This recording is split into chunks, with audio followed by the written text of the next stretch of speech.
Only mode. Well, good evening, ladies and gentlemen, and happy Catholic Schools Week. Great to have everyone with us this evening to be able to discuss and look at utilizing data with Google Forms. Once again, throughout the webinar this evening, after the webinar, and throughout the remainder of the school year, uh, always feel free to jump into the conversation on social media using the hashtag AOPTech. This is Bill Brannick out of OCE, Director of Technology, and joining me tonight, as always, is Alyssa DeVito, our Tech Integration Coach K-12. Alyssa, how are you this evening? I'm doing well. Thanks for being here, everybody. And our agenda is pretty standard, as it always is throughout the year.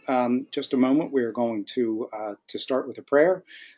And review our archive information in Act 48, and then I look forward to introducing Aaron to everyone this evening. So if we can, let us place ourselves in the presence of our Lord, in the name of the Father, and the Son, and the Holy Spirit.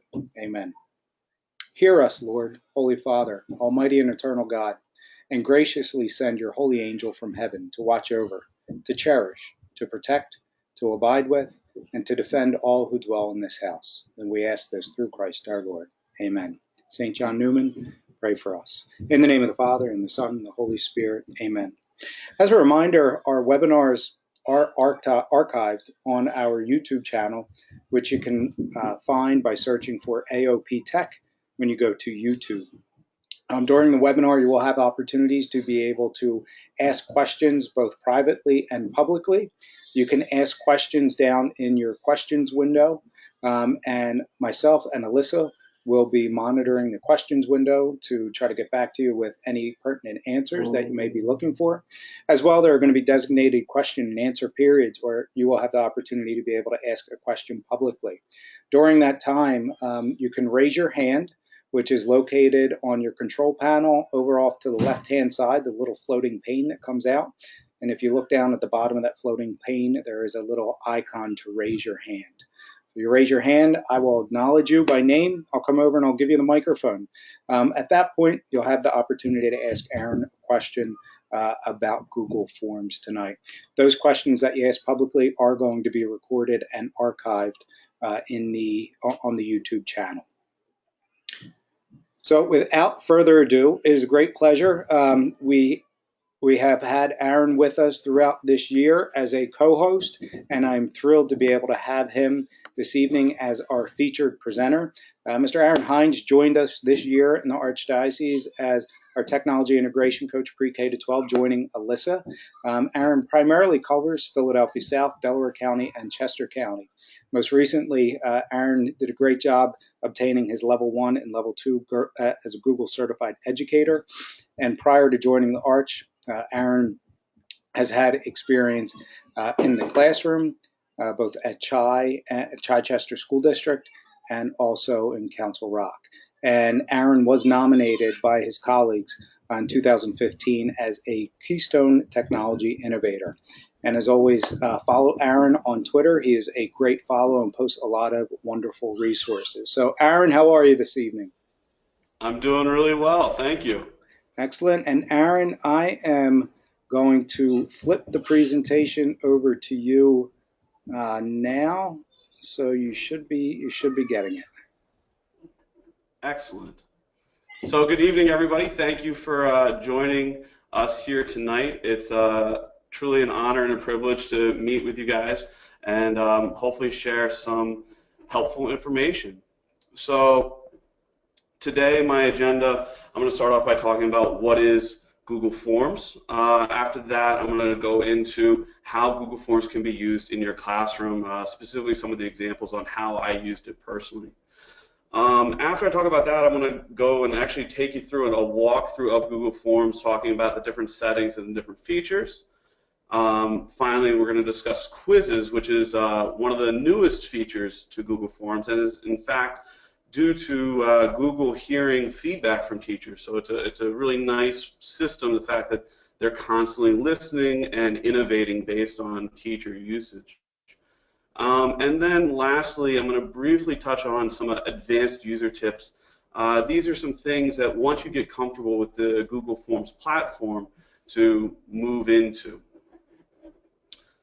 So my objective today, basically my goal is that after you leave this webinar that you will have confidence and knowledge to be able to start using Google Forms in your own classroom. And I think a really good starting point would be to use an exit ticket or develop something small and then start growing from there. And as you gain more confidence and comfortable, using the software to expand. So that is those are my goals. So first off, how can Google Forms be used? In short, anytime that I'm collecting information, Google Forms is a great tool. So it kind of started out as a survey tool, and then, like I said, teachers started to kind of hack it, if you would, and so we have this quiz feature that Google integrated into the Google Forms. The third usage that I've really found is, and I'm going to show you a demonstration of this, is when I want to enter information into a spreadsheet, and to go through and actually individually enter into each cell would be a little cumbersome. This provides a new user interface, and it allows me to quickly bookmark something, walk through my classroom, and enter information into a spreadsheet without having to actually be in a spreadsheet program like either Excel or Sheets. And one of the most innovative ways I've actually seen it being used, I'm a child of the 80s and 90s, so I grew up reading Choose Your Own Adventure books, and I always really enjoyed, I would like post note the pages and be like, do you get out of the car? And I'd flip and I'd read, be like, no, no, no, and I'd go back. And so I actually have seen teachers use a very similar feature in Google Forms. And instead of just advancing to the page, a lot of times there's you have to complete a math problem, and if you get the answer correct, you get to move on, and if you get the answer wrong, you go back. So a really kind of innovative way that I've seen teachers using Google Forms in their classrooms. To get to Forms, there's a variety of ways that you can get to Forms. The simple one would be typing in forms.google.com in the URL.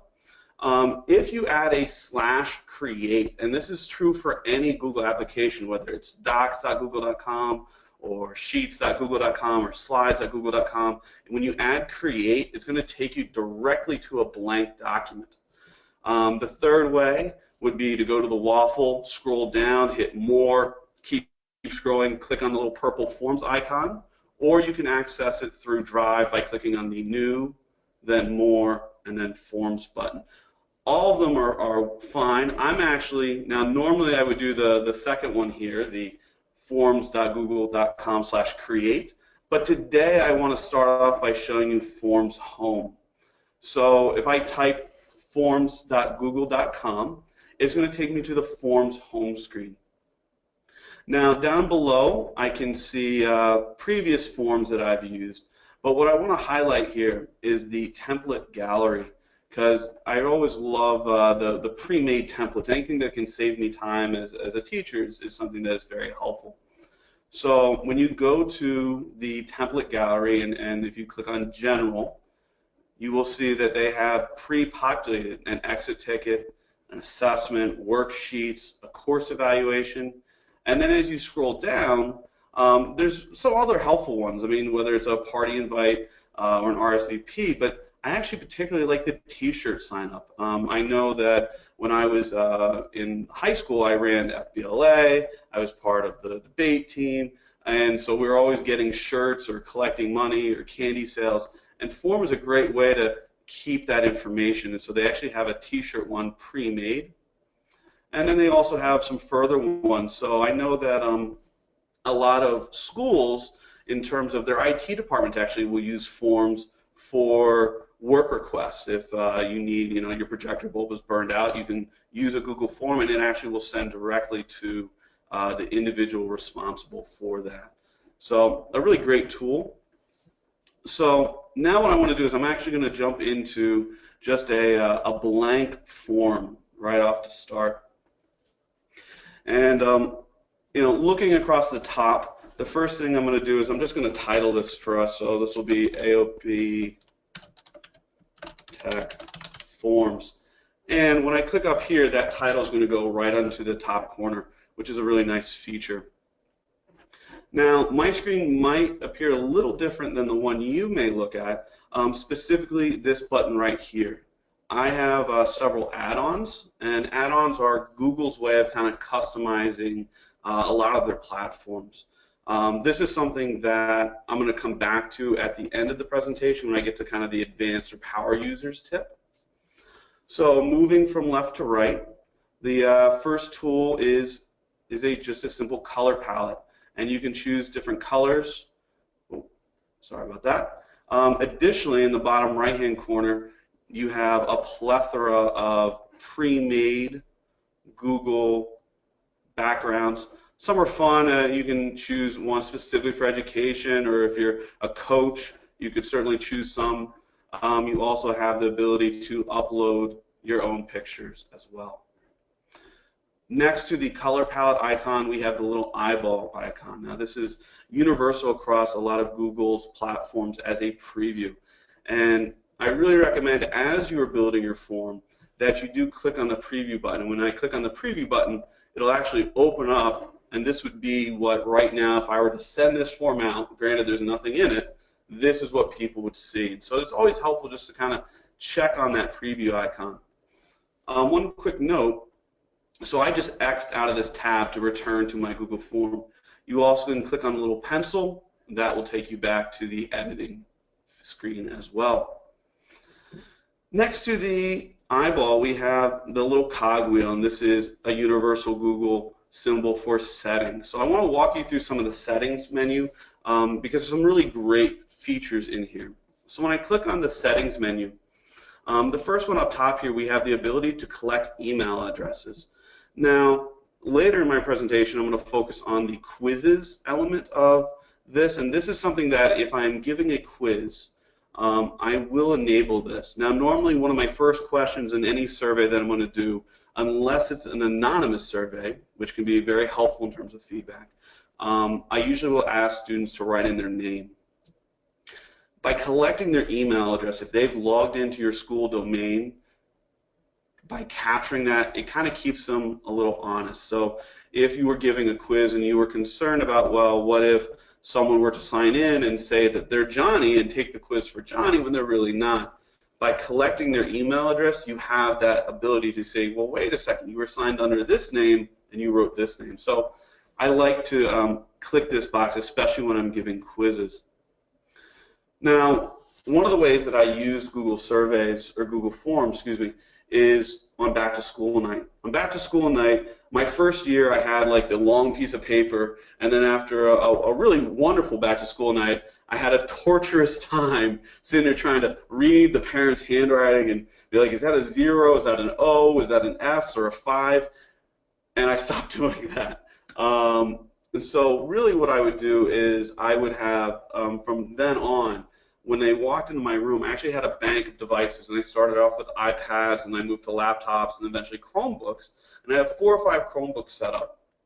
And as they come in, there was a form, and it asked for their basic contact information and their child's name, and that way I knew that I had their most up-to-date cell phone and email address, and it was really helpful to kind of have that contact information.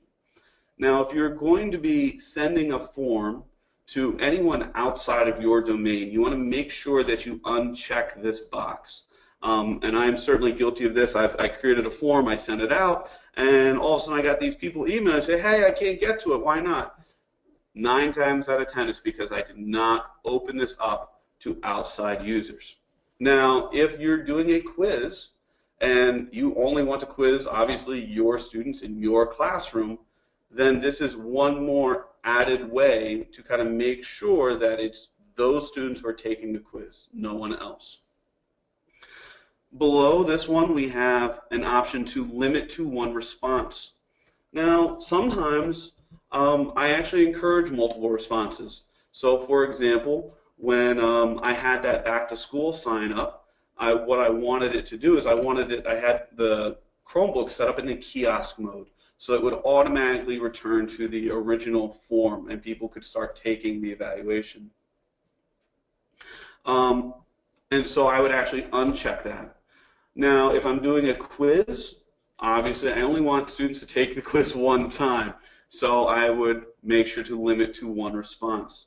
I've also used forms when I have done a digital discussion, and in some cases I've allowed students to view a video, provide a comment, and then they could at the end see a summary of responses, this button right down here. And so what I would do is I could say, well, either I could let them go back and submit a second comment, or I could say that they could edit after they submit. So two different ways to kind of allow students. Sometimes you want them to take it once and be done. Sometimes you may want them to return and be able to edit their answer or add additional information. Up at the top, so we're in the General tab. I'm going to slide over to the Presentation tab. In the Presentation tab, we have the three options. The first one is to show a progress bar. And for anyone who's ever taken any sort of online surveys, either through Google Form or something like SurveyMonkey, especially long forms or long presentations, as you go through, it's like, when is this ever going to be finished? What the progress bar does is the little bottom of the screen, it allows them to say, okay, well, you're 30% of the way through, you're 50%, 75, 90, etc. So sometimes when I have a longer form, I will enable this just to kind of give them hope and faith to keep going. The next button we have here is to shuffle the question order. Now, as you start off with building your forms, let's say you wanted to do a quiz, and you had question 1, question 2, question 3. And each question was individually contained, i.e. no question related to a previous question. Then this is a great tool, and especially because that's why you could conceivably have students sitting next to each other, and as they're working, they're seeing different questions at different times. However, as a former ELA teacher, a lot of times I'd have, say, a block of text, and then I'd have 4 or 5 questions, and each one of those 4 or 5 questions related to that block of text. So in that case, I would not want to click this box, because what would happen is, conceivably, if, let's say questions 5 through 8 dealt with, I wanted them to read a passage and then answer those questions. All of a sudden, if I shuffle the question order, they might get question 8 at the very beginning, and they say, well, what passage? I haven't seen the passage yet. So depending on how you've built your survey will determine whether or not this is a good idea to shuffle the question order. The third option, show link to submit another response. So as I was using the example of the back to school night survey, I wanted that link to be there because I didn't want to really have to manage it. I was standing at my door, greeting, shaking hands, kissing babies, smiling and waving, and I couldn't be in the room to queue up the survey for the next parent. But by including a link to another response, as one parent finished, the next parent could click the link and the survey would start over again. And at the very bottom here we have Google's confirmation message. Now the standard message is your response has been recorded, which is fine. Now in the classroom setting, a lot of times the survey was just one part of my daily lesson. So the second part, maybe I want to say, okay, thank you for completing this survey. Please shut down your device and go grab a book from the back, or please turn to this next activity. So you can kind of customize this if you would like to direct them to do another activity after they complete your survey. Even if that means like give your best friend a high five and come up to the front of the room and collect your book or paper or whatever it is. So you can definitely have some fun with this, and that was always a nice little Easter egg I included for some of my students. Moving across here, we have the quizzes. So I am going to come back to this a little bit later, but what basically this does is, by enabling quiz, it says it assigns point values to questions and allows for auto grading. Now there are some caveats in terms of the type of questions that Google can grade or not grade. And so that is something it does really well with, like multiple choice and drop-down menus. It doesn't do so well with short answer or forms. However, for the advanced users out there, I will have a tool to kind of show how you can add some additional features for grading short answer questions as well. Scrolling down here, we have the release the grade option. This is a very much teacher preference, classroom preference. I know at one district we could review immediately after the quiz. In another district where I worked, it was much more, we had to have a separate day where we went through it together as a class. So the first one is immediately after submission. So basically, as soon as they click submit, they'll be able to see at least the multiple choice and the drop-down type questions. They will be able to see their grade for that. Or you can say, well, no, I'd rather do that later after manual review. So you have some options there on when you would like that to happen. Below here, we have respondents can see. The first one, missed questions. So these are questions they got incorrect. So some teachers, yes, I want them to be able to see the ones they got correct. You know, other classrooms or teachers that wouldn't be appropriate. So you can decide for yourself whether you want them to see the correct or incorrect questions. And then here we have the corresponding correct answers as well. This bottom checkbox is just point values. It tells the student how much each question is worth. And again, some teachers that have different questions worth different amount of points. Some teachers, every question is worth the same. So again, this is very much a personal preference option. So I'm going to get out of here. So we're back at the home screen. We talked about color palette, the preview function, and settings. Next, we have the send button. So if you click on the send button, it's going to default to where you could actually send this directly in an email. Honestly, not an option I've used very frequently, although it is nice. The one thing that is of note is down at the very bottom here, we have the opportunity to add collaborators. And if I click on this, this is going to bring us back to the familiar screen of the sharing screen. Now, it is important to note, editors will be able to view and delete form responses.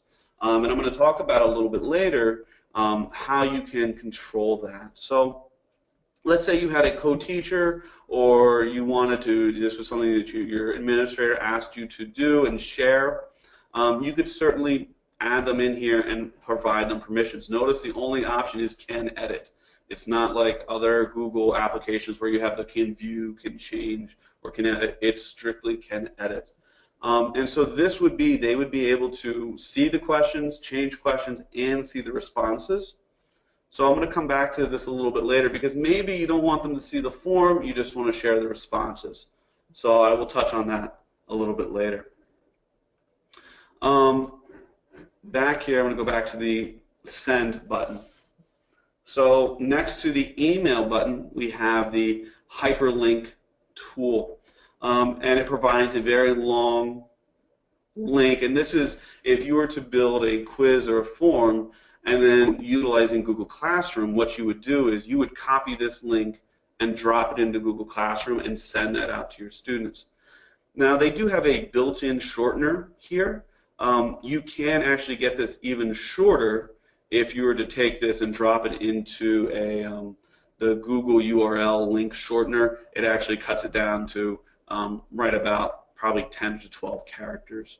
So depending on whether you are typing this out, putting it on a flyer maybe to send home, or writing it on your board, you might want to shorten this. If you're just dropping it into Google Classroom, the long link is fine. And then moving further to the right, we have the embed tool. And so this is something if a lot of teachers will actually utilize this and put a Google form on their website. Usually it's like a contact me form. And so again, if you're developing a website and are proficient in HTML, it's just something that you can cut and paste into the whatever website tool builder you're using, whether that's Google Sheets or Google Sites, or if you're using another one such as Vox or Weebly.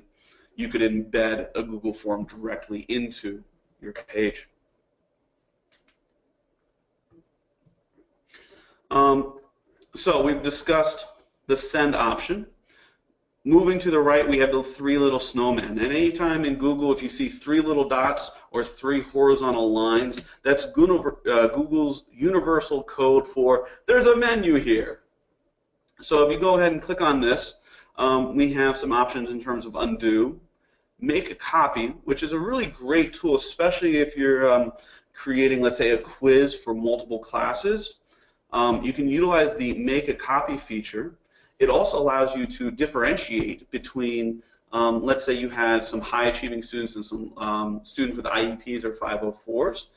So for example, my wife, she's a science teacher at a 7th and 8th grade school, and for her students with IEPs, their accommodations, instead of 4 answer choices, A, B, C, and D, they only have 3 answer choices. And so what she does is when she utilizes this, she'll build the full quiz for the traditional students, make a copy of it, and then it'll say copy of, and then what you can do is, and then she can just go through and eliminate one of those distractor choices. Students all see the fact that they're taking a quiz. Students aren't aware that one student's quiz is differentiated for their learning ability. So that's a great tool to use. Of course, I have the option to trash something. Get a pre-filled link. This is a rarely used but very powerful tool, and I'm actually going to come back to this a little later in the presentation. You can print your Google form. You know, not really sure why, but I guess if that was a need, you certainly could do that. We have the option to add collaborators here as well.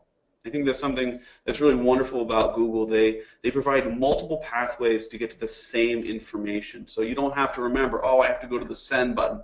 You can get it right from here as well, which is really nice. Down here we have the script editor.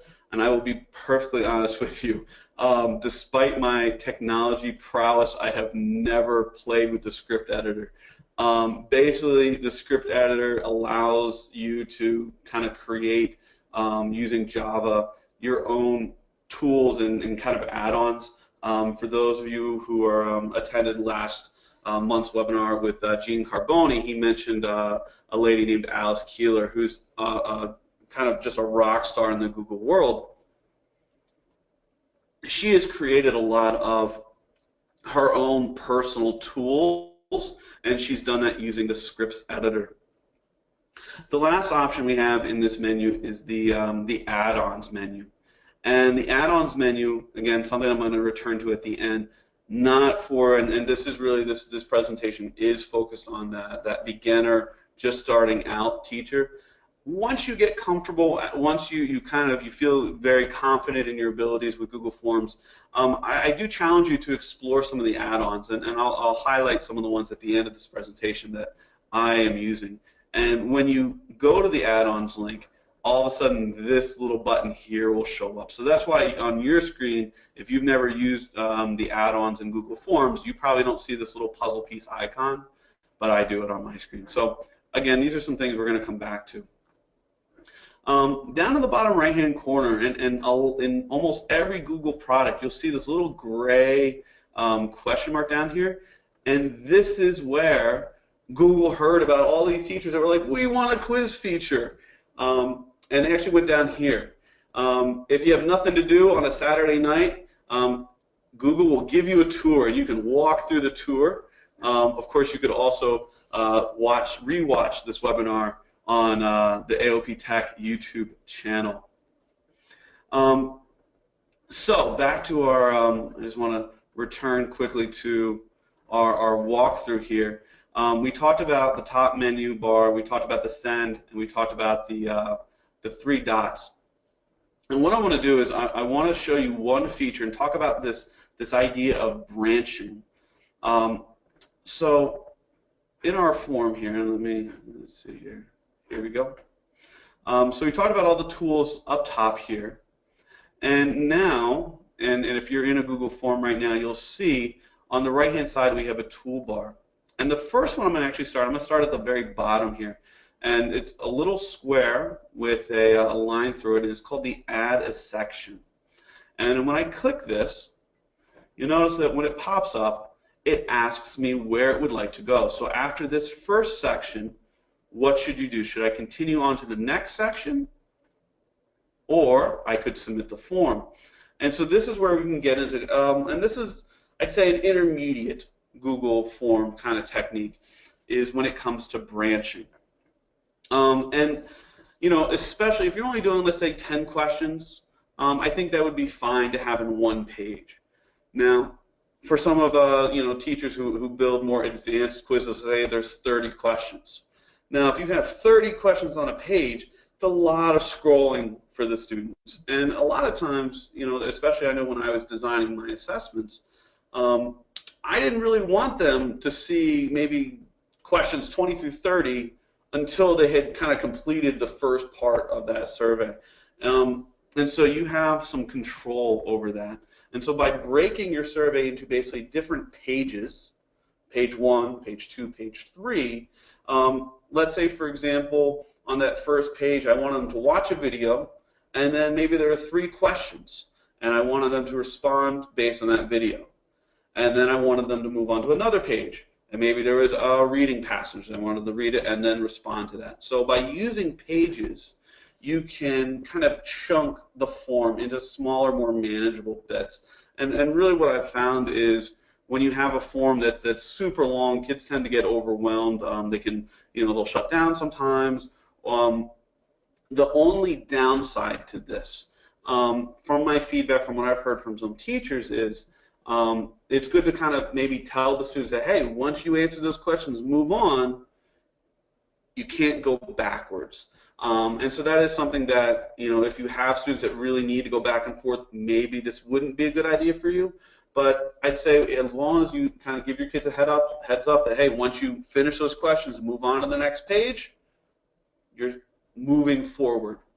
And so I've talked about this idea of branching, and I want to give you kind of a visual of this. So a traditional form, let's say you have question 1 here. And then after question 1, that's going to lead into another page. And on that page, you have question 2, 3, 4, and 5. And then at the end, when it says, what do you want to do? You're going to say, well, I'm going to continue on to that next section. So it's going to go on to another section. And let's say that's where questions 6, 7, and 8 live. And then after that, they're going to submit.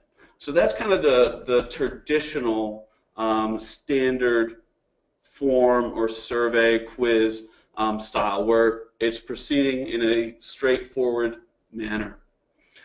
If we talk about a branching, so for example, in my classroom at the end of each semester and then at the end of the year, I use forms in a manner to gain feedback on myself. I ask my kids, kind of like in college, where I said, hey, what do you like? What don't you like? How can I improve? How can I be a better teacher? And it was just really helpful feedback for me and allowed me to grow. And what I wanted to do was, I had multiple classes. When I was at Chichester, I taught English and I taught SAT prep, but I wanted to be able to create one survey, write the link on the board, and every student was able to go to that link and complete the survey. So when I came to that question number one had 2 answer choices. It asked them, what class are you in right now? Are you in English or are you in SAT prep? And so what I was able to do, we have 2 answer choices. And if the answer was, well, I'm in English, I said, great. And it took them to question number 2 and they proceeded along merrily. If they said, well, no, I'm in SAT prep, what it did was it bumped them to SAT prep specific questions, because I wanted to ask specifically about SAT prep, because for me that was different than my English class. So I wanted to get feedback regarding that class. So I had questions 2, 3, 4, 5 SAT prep questions. These are SAT prep. And then these were up here with the English questions. Now, when they got to question 5, because those were specifically on SAT prep, I had 2 choices. I could send them back up here to continue along. These were more general questions, and then they submit. Or if this completed my questions, I could take them directly to submission. So I'd say for your first few surveys, I wouldn't really branch or get too complicated with that. As you grow and you become more comfortable, then you can start having branching surveys. The other advantage of this, you could also build in differentiation directly into your survey using some branching questions. Now, at this point, and this right here is hyperlinked, so if you have a copy of this presentation, and I'm sure Alyssa or Bill have sent the link to this presentation to you, you can click on this link and that will take you to this lovely little graphic that I got to do in Google Drawing. At this point, before we move on to the question types, the responses, I do want to kind of pause for a second and open this up for any questions. So if you have a question, feel free to either raise your hand, or if you're on the message boards, feel free to type it, and Alyssa or Bill will be happy to read it to me. Aaron, got one question over here. Would you be able to repeat once more the advantage of collecting email addresses, when you would use and when you would not use this feature in Google Forms?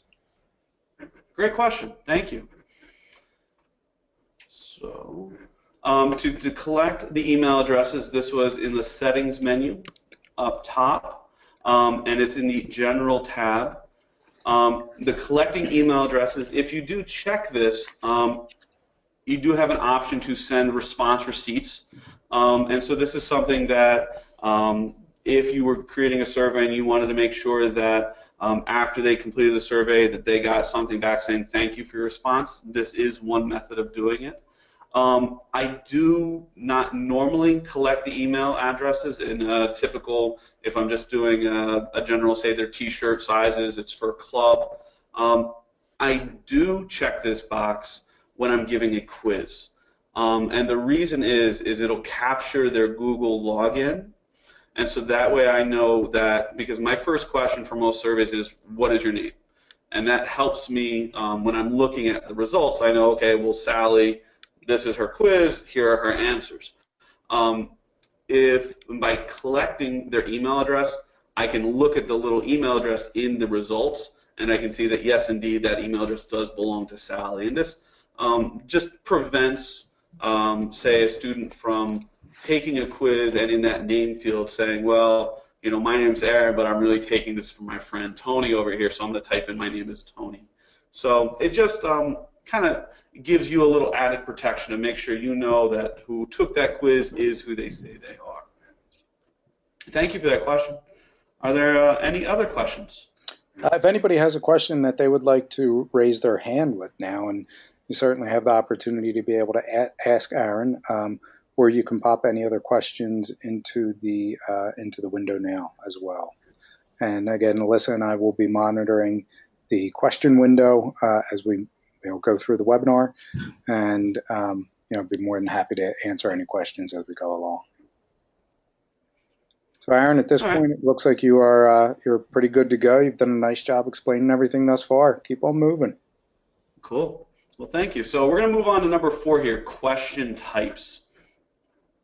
So what I'm going to do, I created, when I first was talking about this adding a section, I want to undo that. So actually I'm going to go here, 3 little snowmen, click on that snowman, and I'm going to say, nope, I want you to come back and merge.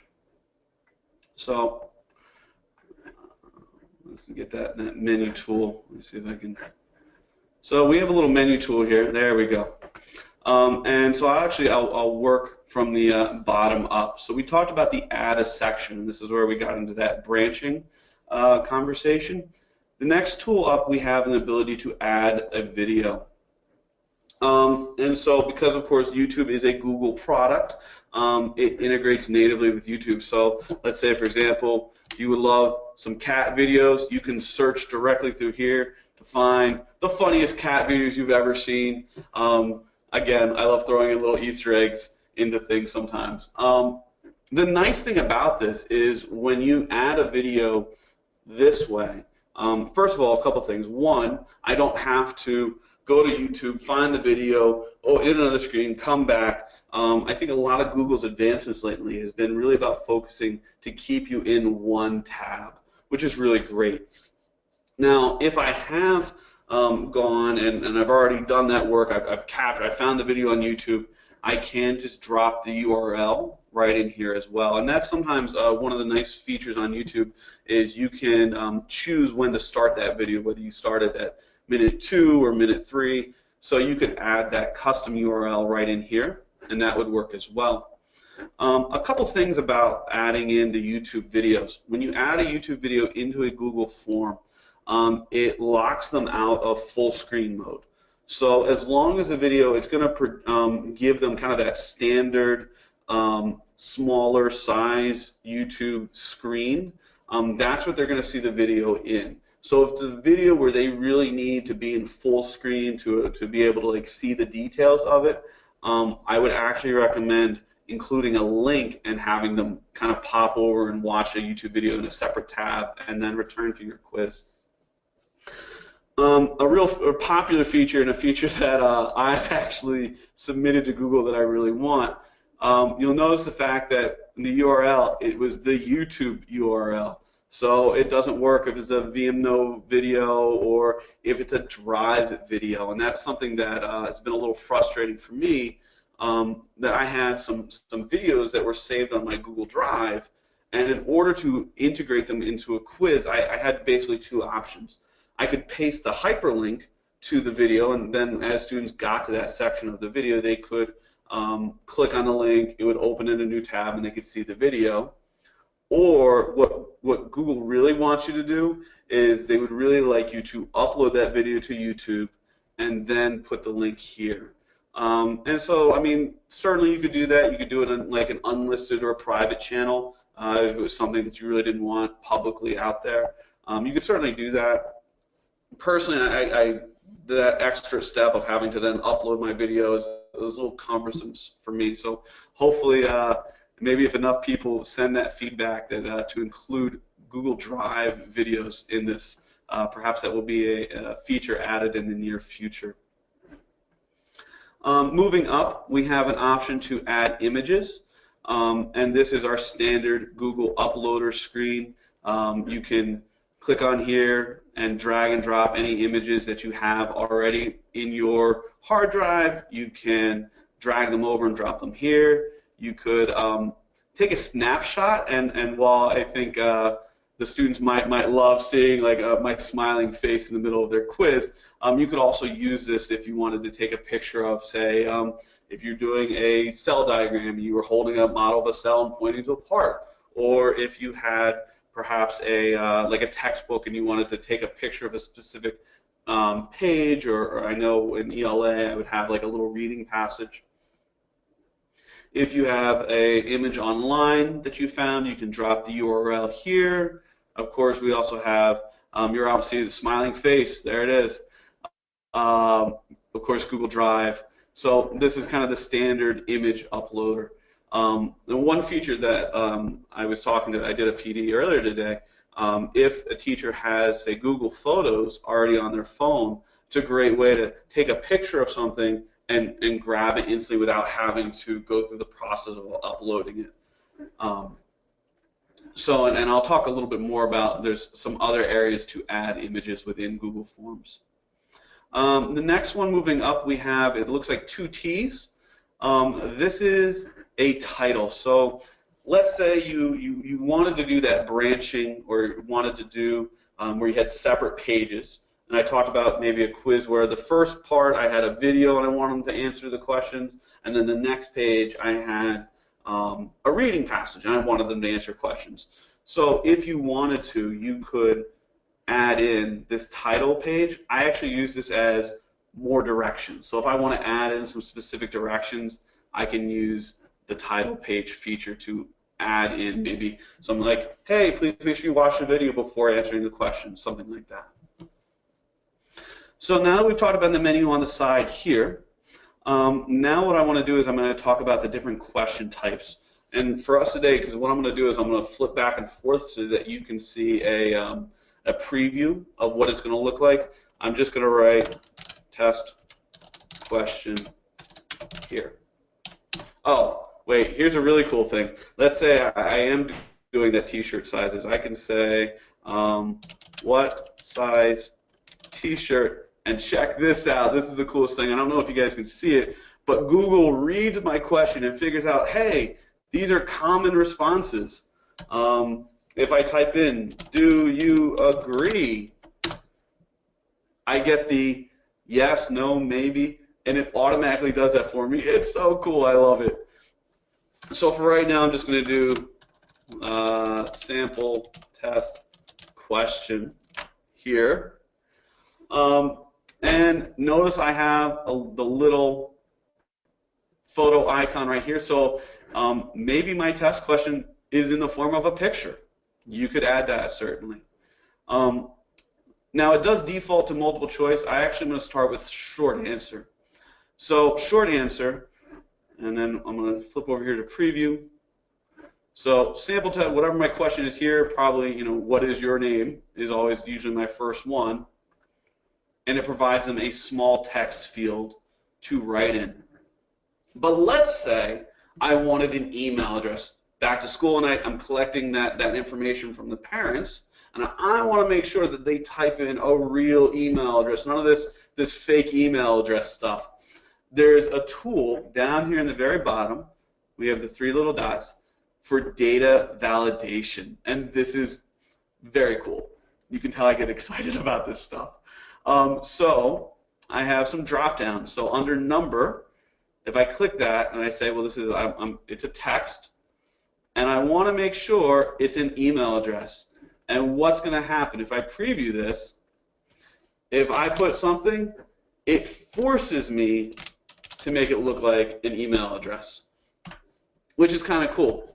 In addition to something like that, yes, I would like to go away.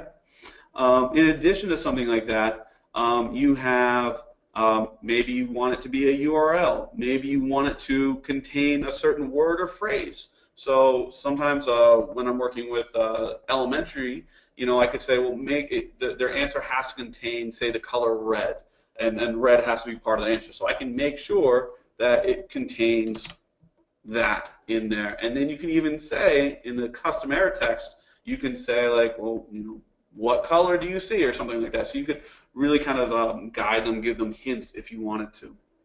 For my math teachers out there, you have the ability to control the number. So let's say you want all your answers in a whole number. You don't want to deal with fractions or decimals. Or maybe you want to say it's less than or equal to, or greater than or equal to. So you have a lot of features here. And then when length. So and this is something that I really like. You can control the maximum or minimum character amount.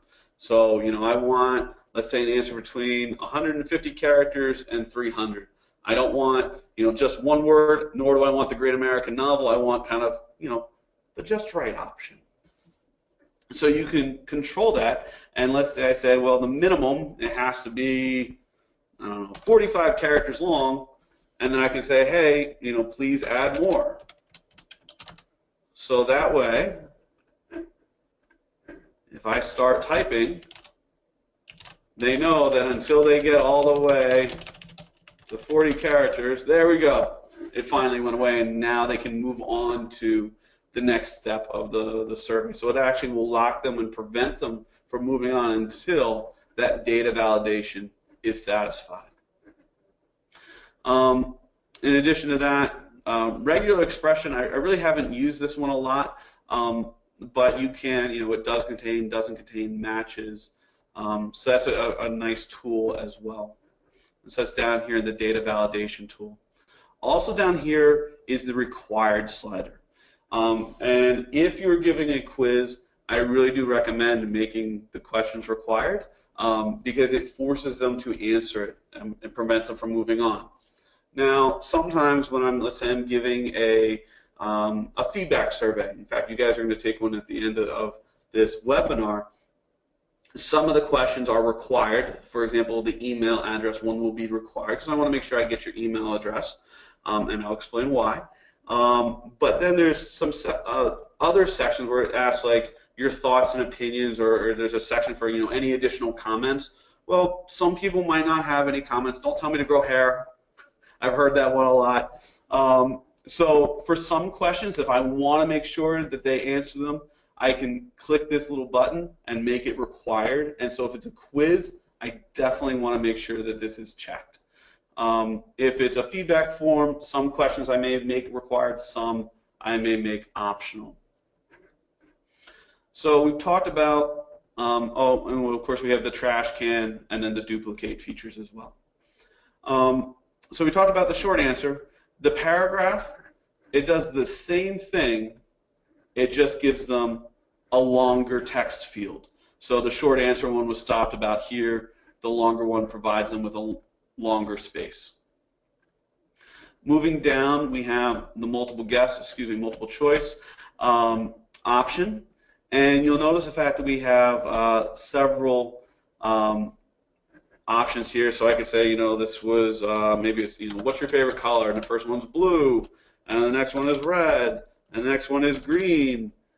And after that, I could say, or add other. So that way, when they see this, they could say, well, my favorite color is blue or green, or the other, they could just say, pink, let's say. So a nice tool as well. You also can add pictures. So actually, let me show you one that I did recently. I had a PD at Carroll, and let's see here. For the teachers, let's see if I can find it. There we go. So for them, I wanted to utilize this ability to add pictures. Come on. So for their first question, worth 10 points, please select the current Carroll president. And so here I have my options, and I was able to upload pictures. So a nice way, especially with younger kids, you could include pictures, or let's say if you wanted to, your question was on find the ATP telophase or the Krebs cycle, you could have them identify it and say, well, that's the Krebs cycle, organic chem. Oh, it was many years ago.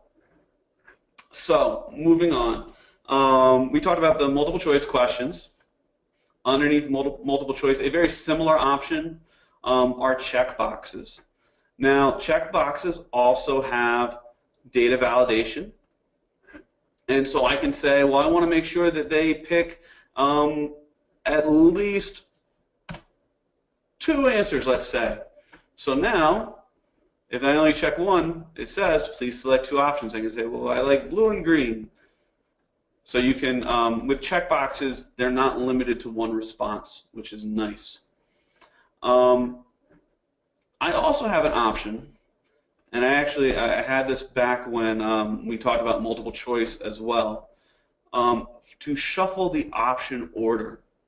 And this is a great tool, especially if you are using this for quizzes, because what that would do is, so if I shuffle the option order, now I put it in as blue, red, and green. So one student might see it like that. The next student, red might be up top, green might be up top. And to get kind of scientific, the reason that this can be helpful in terms of if you're looking at data validation is a lot of times people will cue in on that first option. And so by randomizing it, not only does it increase your quiz/test security, but it also then hopefully kind of gives you better data at the end. So that is a nice option as well.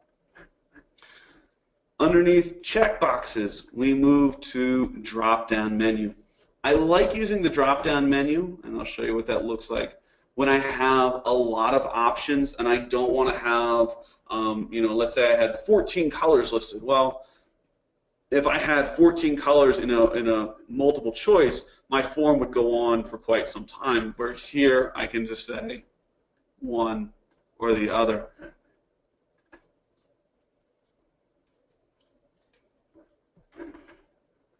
So, another new feature is the file upload button. Now, this is specific to only in your domain. So, for example, if I come up here and I was in settings, and if this box is not checked, so for me it says restricted to the Archdiocese of Philadelphia because that's our Google domain. Yours would probably say your school right there. If I uncheck this, you will notice that the file upload is grayed out. So this is only works if you have this button checked. So it basically would only be for your students in your classroom. Now, I recognize the fact that if I wanted students to upload a file, I could certainly have them do that through Google Classroom. And I think that it really kind of comes down to sometimes for them to complete a survey and then upload a file would be helpful in this format. Sometimes it may be better to turn it into Google Classroom. So this does kind of vary on the type of question you're asking. The thing that I like about this, so first of all, it says, hey, by the way, it's only going to be within your domain. Just be aware of that. And I say, okay. What's nice about it, I can choose how many files. I can choose the size of said files. And where it says file types allowed, I can say, well, you know what, we're working on a video project, so I only want video files. Or I can say, you know what, we're working on our resumes, and I want to make sure that the resumes in a PDF format, because we've talked about why, a protected document format or PDF, why that's useful. So the nice thing about this is you can control the file type, versus on a Google Classroom, you don't have that ability to control the specific type, or maybe it's an image file, an audio file. So this does have some cool features, let's say. Moving down, we have linear scale. So this is your standard, on a scale of 1 to 5, how amazing was whatever, the story we read, the presentation, the field trip we went on. And you can control whether it starts at 0 and whether it goes to 5 or to 10. I do encourage, after having used forms and surveys frequently in my classrooms, I thought, if I asked them, what did you think of X presentation? I assumed that they knew that 0 was I didn't like it and 10 was it was epic. I have since learned that it is wrong to assume those type of things. So, for example, you might say 0 is terrible, and OMG, this is amazing. You can see what that looks like. Terrible. Oh my gosh, this is amazing. So you would allow them to kind of have an idea of what does 0 mean, what does 10 mean. So if you only have one question, the linear scale works really well. But let's say I wanted to ask multiple questions, but on the same linear scale. What I would do is I would use the next one underneath, which is the multiple choice grid. And this kind of looks a little overwhelming, and it does take, I recommend, putting in a couple values and then using the preview tool to see if it looks like it should look like. And so one of the things I did in my classroom is I wanted a quick, easy way to record student grades in the moment. So for example, when I walked around and I said, okay guys, get out your homework on your desk, and I had my iPad in my hand, I didn't want to have to go through the gradebook function, because it didn't display right on my iPad, and I couldn't really open up an Excel document, and it would have been too complicated to try to type in each cell. And so this is, when I talked about the uses, this was kind of a way that I created my own user interface. And so I can show you a sample of this. So what I did was I had a generic homework grade. And the nice thing was all I had to do, I could say, okay, the type of assignment, this was, our news article. And then all I'd have to do is, as I'd walk around the room, now I had pretty good kids, A.C. Slater, Zach Morris, those are the top-notch kids, so I would have it pre-filled with hundreds, but Jesse was off his game that day, so he got a 0, and Kelly was absent. You can tell him to Saved by the Bell fan. And so what this did is it has allowed me to create a really easy way to see the student responses, to get it into an Excel format. Because to go through and do this manually would have been too time-consuming. So all I did is I bookmarked this page. Well, I bookmarked this page. And I mentioned that I had it pre-filled. So to do that, what I did, and then I said I'd come back to it, over here on our 3 snowmen, I have an option to get pre-filled link. And so what I did, I said these kids were pretty good, And so I said, okay, well, you know what? I'm going to pre-fill in 100 because most of the time everyone does their homework and they get 100. And then what it does, it says, here's a link for your pre-filled responses. And so what I would do is drop this link in, save it as a bookmark on my iPad, and now I have a pre-filled in link. So this can, again, save some time when you're in that process of walking through the classroom, grading, telling kids to sit back down and do your work, and what are you doing? It kind of, one less thing for you to have to worry about. So I really like that pre-filled option. And that was an example of using the multiple choice grid. I had many students' names, I had categories running down, I had rows and columns. The last two options, we have the ability to add in a date. The nice thing about this is when in your survey, maybe you're doing an activity where you say, hey, when are you going to have your rough draft done by? When are you going to work on your note cards? This gives them a calendar feature. And when collecting data, this makes sure that everybody's day and date is going to be in the same format instead of having, you know, well, February 12th and 2/15 and different formats in there. And when it comes to having that data, you want it all in kind of the standard format. They have the same option with date as they do, or excuse me, with time as they do date, whereas you can type in, you know, a specific time of day, and it would give you a standard format. So we've gone through kind of the menu features. We've talked about some of the responses. Before I go on to the quiz features and some of the more power users, I wanted to kind of pause because I know the response types can be a little confusing, and kind of open it up for any questions or comments out there that you guys may have. Great, thanks, Aaron. So again, we have an opportunity if you have any questions for Aaron over, you know, what he's gone over or anything that you would like him to review that he has touched on. Feel free to either drop those in the question window or feel free to put those to raise your hand, and I'll come over and give you control of the microphone. So Alyssa, anything on your up? Hold on one second. I've Jim Green, I'm going to come over and unmute you. Jim, go ahead. You have the microphone. Okay, so Aaron, you were talking about doing the YouTube videos and questions that pertain to the video. Yes. So you have them watch the video, and then you have maybe a series of 3 or 4 questions that follow that? Exactly. Okay, great. Thanks. Yeah, and it's really, you can also, I mean, this would turn into kind of flipped classroom model where if you wanted to have maybe a video of students doing a presentation, and then the response to that would be, what was one thing you learned from it? And you can start to use forms not only as a quiz feature, but perhaps as a opportunity to have a digital conversation. So I like kind of sometimes they're videos that I want them to watch a video and respond to a concept. Sometimes it's watch a video and answer a question. So it's a nice way to kind of integrate the videos into forms. Thank you, Okay. by the way, for that question. And just a follow-up. Yes. You said you can have them start at a certain time. I guess that's something you would put in the link.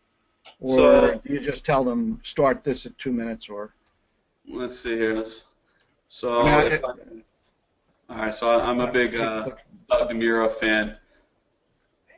So at the bottom, if in YouTube, when you have the share feature, yes, down here underneath the link, let's say I wanted to start. So he talks about the car, and then we get to the part where he actually drives a car. And let's say I want them to start watching the video at, say, this is minute 7. I can actually click this little button right here, and what it does is it adds the exact time into the link. And so now what would happen if I copied this link and pasted this link into, I'm just going to paste it into another window here, it's going to start right at that 7-minute mark. So it will load and start right here So it allows you to kind of trim YouTube videos. Great. Thank you. Certainly. Any other questions that anyone may have at this point? Okay, Aaron, it looks like it is quiet on the question front. You're good to go. Excellent. So now the next thing, we've talked about the question types. I want to talk about the responses, and I did kind of show you a preview of the response tools. To do that, what I want to do is I'm actually going to jump over to a survey that we use. We had some district tech meetings the other day, and we collected at the end of the meeting. It was a standard, hey, what did you like? What didn't you like? Kind of feedback survey. And so here are our questions. You can see the first question: what county were you in? How valuable was the meeting? Here's that linear scale type of question we talked about.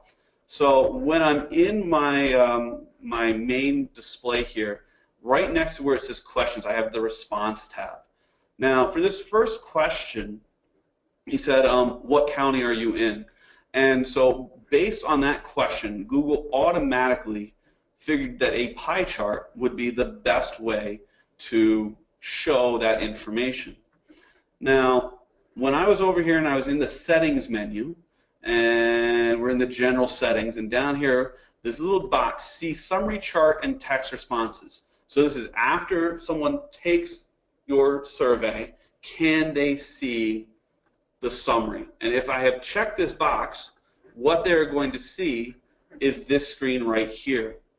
And so a lot of times I'll use this as a discussion tool. Maybe it was, what is the limiting reagent of the reaction? And so I can say, well, a lot of you guys said water, but some of you guys said, NCL was the limiting reagent. And so now I could throw this up on the board and say, all right, let's talk about why 34% of you guys said this was the limiting reagent and only 19% said this was the limiting reagent. So you guys can use this as tools to kind of stimulate those class discussions in addition to your own kind of feedback. The second question I said was it was a linear scale. It was on 0 to 10. What did you think of the meeting? And for this question, they thought the bar graphs were an automatic good fit. And unfortunately, you don't have any control. I can't say, well, I'd really like to see this in a bar graph. Google kind of automatically does it. So this is something that you are kind of tied to, but it's a nice way. Now, on the responses tab, I have a couple options up here. So right now, I'm looking at a summary. I'm looking at all my responses all together all at once. I also can click on the individual tab, and now this gives me access. So the first person was from Bucks, and the second person was from Montgomery, and I can actually click through every person's survey or form and to see exactly what they said, which is sometimes really helpful to see. Okay, like if someone identified, hey, I had a problem, I can see exactly how they did in the rest of the survey. Over here on the right-hand side, I have a tool that says accepting responses. And so we talked about using Google Forms as a self-grading quiz. And the concern or question I get is like, well, hey, that's great. I use it in my first period class, but I don't want to just have the survey sitting out there open, by the time 8th period shows up. Who knows? Maybe some kid went home and did it later or sat with a friend at lunch. So what I recommend is building one survey and then using the make a copy tool and say, okay, I'm going to make one quiz, and I'm going to use that quiz in periods 1, periods 5, and periods 8.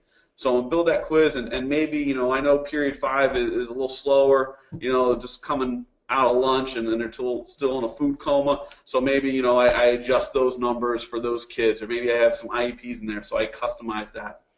But then, so I push out the survey, I've copied the link, I put it in Google Classroom, I sent it to them, period 1 came in, they took the survey or the quiz, great job. Bell rings.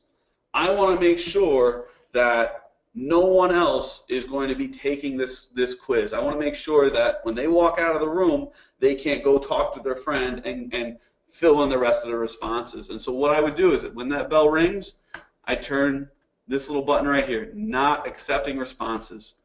And you can custom the auto message that Google has, this form is no longer accepting responses. It's kind of like when you used to call the number that wasn't working. And you could control that, be like, if you're still taking this, you need to see me.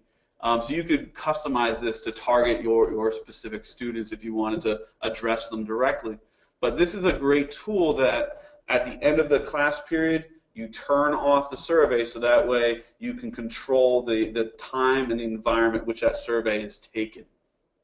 So a great tool right there. I do, of course, have an option to print the results down here. I also have an option to delete a response, and I really encourage, especially as you are building your surveys or your quizzes, that once you have built it, to take your own quiz or survey. And so a lot of times, you know, because I want to make sure that everything works and it goes from one question to another question in the right order. But I don't want that data to affect, you know, my class average, let's say. So after I've taken it, I might delete my response, so that way I know that you know, the data in this summary chart is just the students and not me clicking through making sure that everything is working. Probably the feature that I think makes Google Forms as powerful as it is, and I touched on this when I talked about this this homework grid, that I said I wanted a tool that would allow me to fill in a comma separated value sheet, an Excel, Google Sheets form. So that tool, pardon me, is right here. It's this little tiny green, and this is actually, and it says, if you hover over, it says view responses in sheets. And when I click on this, what it's going to do is it's going to take all my survey data and it's going to give me everything in an Excel format. And you'll notice that over here, the first column is the timestamp column. And this for me is phenomenal. So that way I know, you know, when they did it. So if I know that, hey, first period lasts from 7:15 to 8:30, and I have someone in first period that shows up at 9:30, I can say, well, what happened? Why did that happen? So it gives me an automatic timestamp.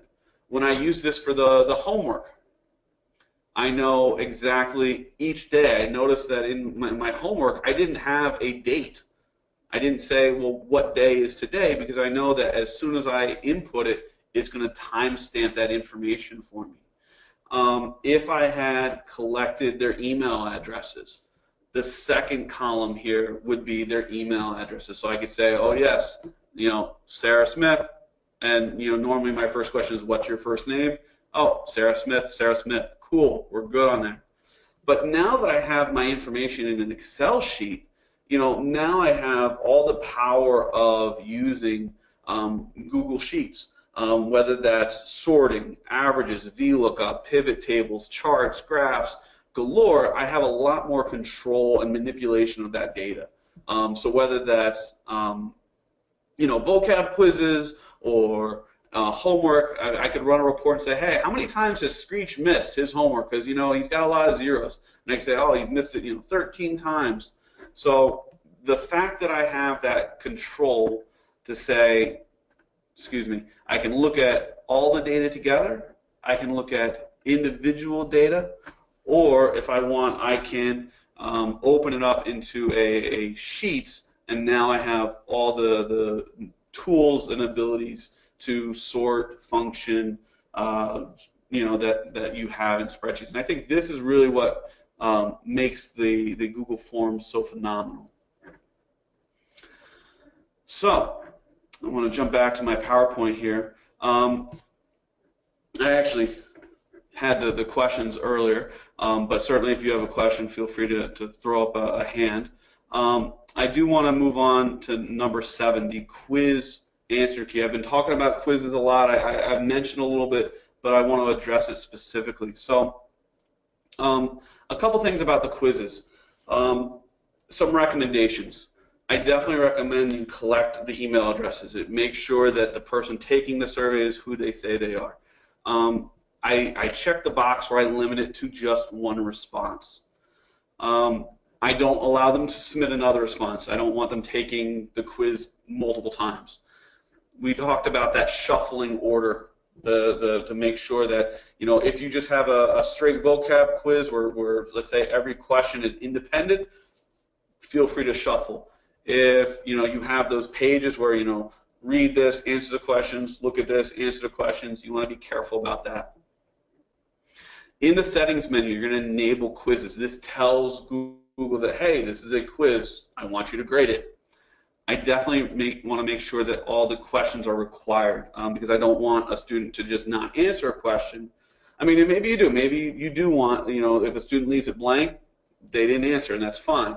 But for me personally, I wanted them to force them, no, you're going to try, you're going to answer that question. Some options. We talked about the ability to shuffle the response, like the A, B, C, D. You can shuffle that order. You can shuffle the question order. The one we haven't discussed yet is the answer feedback, and I want to show you that in a second. Now, the one other kind of caveat to the quizzes is the fact that Google is only so smart in the respect that it will only grade certain types of questions. And right now you're looking at your multiple choice, your checkbox, your dropdown, your linear scale questions. Those are the ones that it can grade. It can't grade short answer or those long responses. Now, when I move into my final part of the presentation, I will talk about some add-ons that will kind of do some of those short answer responses, but for right now, I just wanted to highlight that only certain question types it can grade. So I want to demonstrate that. So let's see here. Where are we? This one. All right. So for this one, I'm going to say it's going to be a multiple choice question. I'm going up to my settings. I'm going to say, yes, this is a quiz. So sample question, multiple choice. I'm just going to fill in. So let's say we have blue. I'm going to go back to the colors. Red, green, etc. So I've told Google in the settings menu that this is going to be a quiz. So now if I wanted to auto grade it, first of all, I want to make sure that it's required. Down here in the bottom where it says answer key, I can click on the answer key option, and from here I can decide, well, you know what, I want the students to know that this question is only worth 1 point. I can also say what happened, so let me back up a second. So when we were in the settings menu under quizzes, this part down here, respondents can see missed questions and correct answers. So if I have those buttons checked, I can, when I'm in the answer feedback section, let's say they got it incorrect. I could say something like, hey, rewatch this Khan Academy video. Or maybe I want to say like, hey, why don't you go back and look at, pages 32 to 46 of your textbook. I can include a link to say, okay, you got this wrong, why don't you go back and watch this video and maybe try again. You have the same ability that if they got the correct answer, you could say like, great job. And certainly this would be a tool if you wanted to, throw in those Easter eggs, or like, after they get a hard question correct, maybe you have a happy picture or something that shows up. You could certainly do that. This is, I don't really give answer feedback for correct answers. Sometimes, depending on whether it's a true quiz or maybe it's just an assessment activity, just a regular formative assessment for me, sometimes I will include kind of hints for the incorrect answers. And this is also another way to differentiate, for your students, struggling learners. And so basically, as I go through and as I add my questions, oh, I forgot the most important thing. I need to tell Google what the correct answer is. So if the answer is blue, I can say, and it gives me a little checkbox. And now I know that if I take this question, I'll see it says 1 point over here. I have the little asterisk here that means it's required. And depending on what I answer, so in fact, I think, let's see if it'll, I didn't, I guess, add that feature. Let's see if I can, quizzes, general, presentation, good, cancel, answer key, feedback. Oh, I didn't have anything. Let's say try again. I'll save it. The correct answer is blue. Let's see how it works. So if I check red, it's going to say, huh, it didn't do it.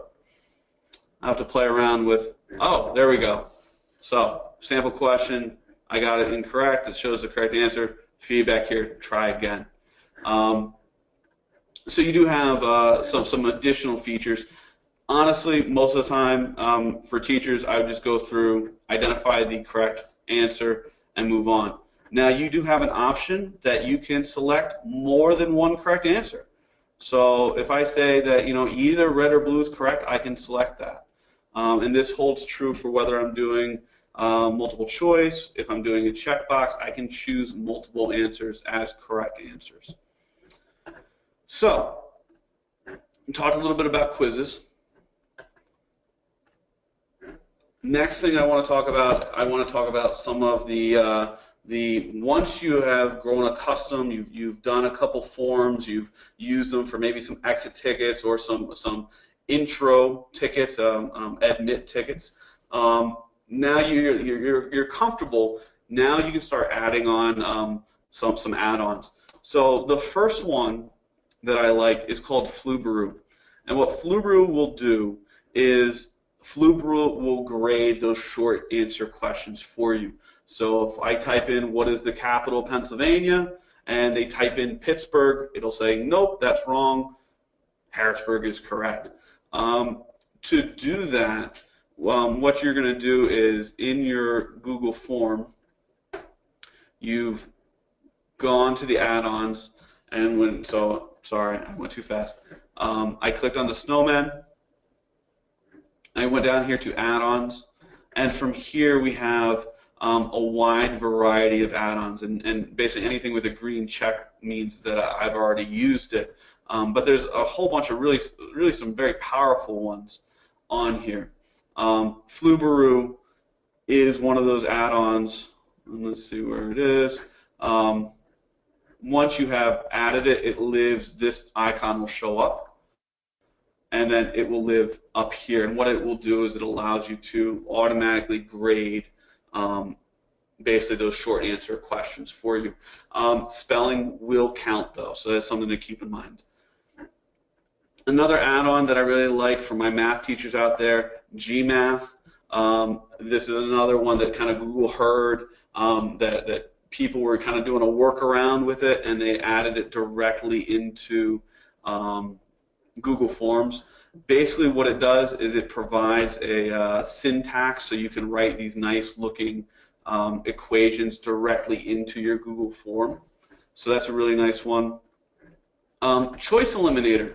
This is one, so as an ELA teacher, one of the things I did was I had daily, or for big papers, they had to come and meet with me. And so I created a Google form and I sent it out to them. I said, hey, I'm available for conference at 10, 10:15, 11, 11:30.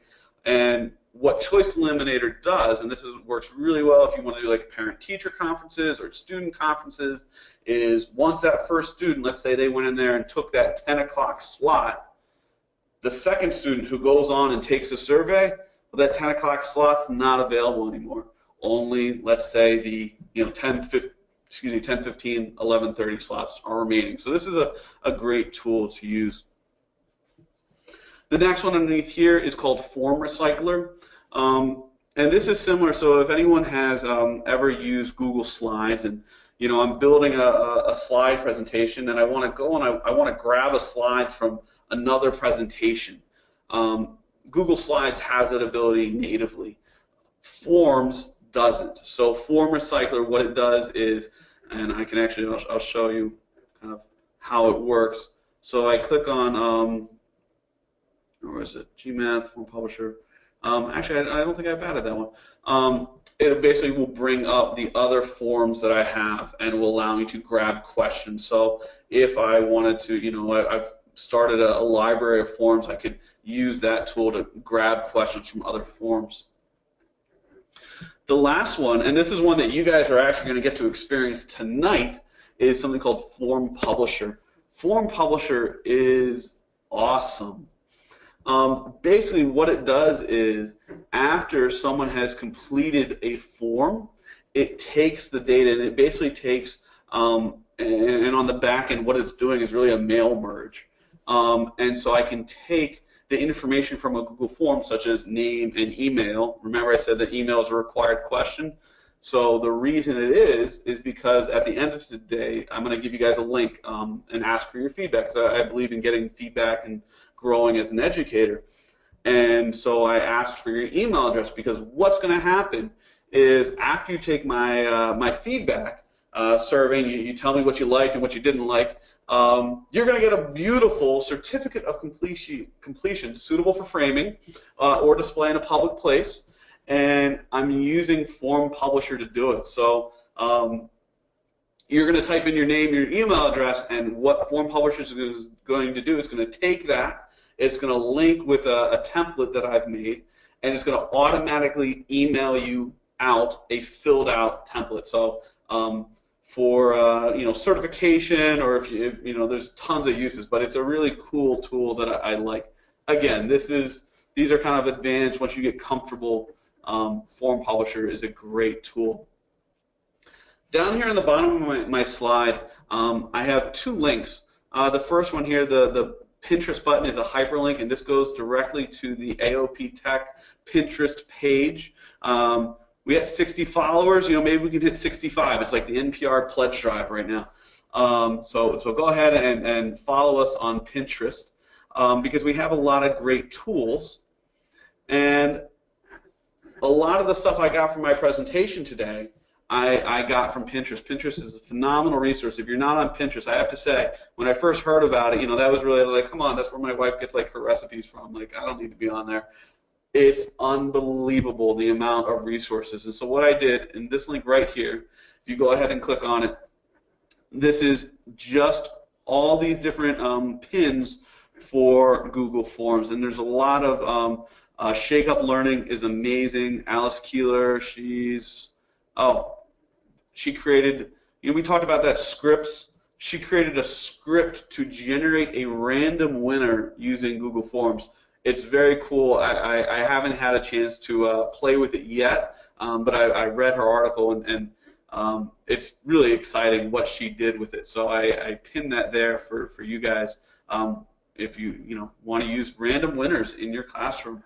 But here's a lot of really great tips that I definitely recommend kind of doing a deeper dive into, especially if you're looking for more information. And so for that being said, the link for feedback is right here. It's a shortened link from Google, so capitalization does matter. It is case sensitive. So if you could, at some point, whether it's today or tomorrow, if you wouldn't mind visiting https://goo.gl/EPT and that's going to take you to the Google feedback form that I made. It's going to look exactly like this, and it's going to ask you for a couple questions, what you liked, areas of possible improvement. And after you click the submit button, it's going to send you a very nice completion certificate.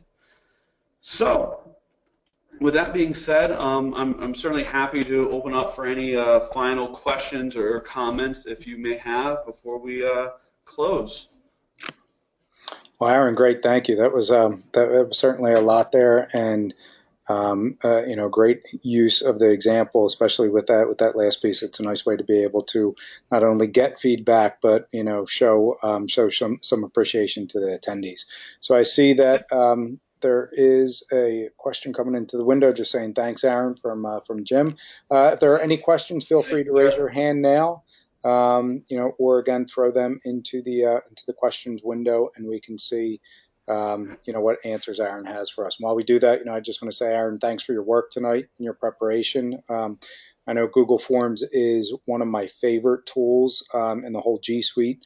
Many of the examples that you used, I used in the classroom when when I was still in the classroom as a principal, working with my juniors and seniors, and it is just simply a wonderful tool to be able to get quick feedback, to be able to modify your lesson on the fly. So thanks for all of your work tonight. I certainly appreciate it. My pleasure, and thank you guys for attending. It was a great time to do my first webinar with AOP Tech, so thank you very much. I really enjoyed it. And Alyssa did throw in the feedback link into the chat window, so you have the opportunity to be able to take that now, or also tomorrow, just about this time, everybody will be receiving a follow-up email from us that will have the resources from tonight's presentation embedded into that email, and you will have the opportunity to be able to view Aaron's presentation, and as well to be able to take the feedback survey for Aaron and for us, so that we learn how to be able to continuously improve these offerings. Closing note here, just a reminder, as mentioned at the beginning, certainly engage with us on all of our different social media platforms. You can find us wherever you are most comfortable, on Twitter, Facebook, YouTube, Pinterest, and Instagram. As well, the aoptech.weebly.com site is our Archdiocesan of Philadelphia technology website, where you can find our registration links for these webinars, information that is is coming out about future offerings, and as well join us on Remind at AOP Tech. And if you're using Remind with your students, you know what a great tool that is. And one last plug, if you have not heard yet, Saturday, February 25th, being hosted at Cardinal O'Hara, is our Egg Camp AOP. If you're not familiar with the Egg Camp model, it is a wonderful day to be able to learn from your colleagues and learn with your colleagues, and to be able to dive in and discuss what you're passionate about in education, what you have questions about in education, and what you want to become stronger in sharpening your craft. And the Egg Camp AOP information and registration can be found from our Weebly site. That will take you over to a separate site. So before we close everything down, Alyssa, I want to throw it over to you. Any final parting words of wisdom this evening in regards to teachers using Google Forms in the classroom? I just want to echo something that you said, that Google Forms is one of my favorite tools of the G Suite. And I love it because whatever you need it to be, it can become. So it's the best back pocket tool any of us really can have in our arsenal. We can make it whatever we need it to be when we need it to be that tool. So don't be afraid to try it out, and Aaron and I are here to support you, and Bill as well, to support you using that. So go for it. Great. Thanks, Alyssa. And Aaron, again, thanks for all of your work and preparation for this evening. My pleasure. It was a great time. And everyone, thank you for your time with us this evening. I hope you have a wonderful rest of the Catholic Schools Week. Enjoy the rest of your evening tonight. Have a wonderful Thursday and a great weekend that is upcoming. Thanks, everyone. Have a great one. Take care.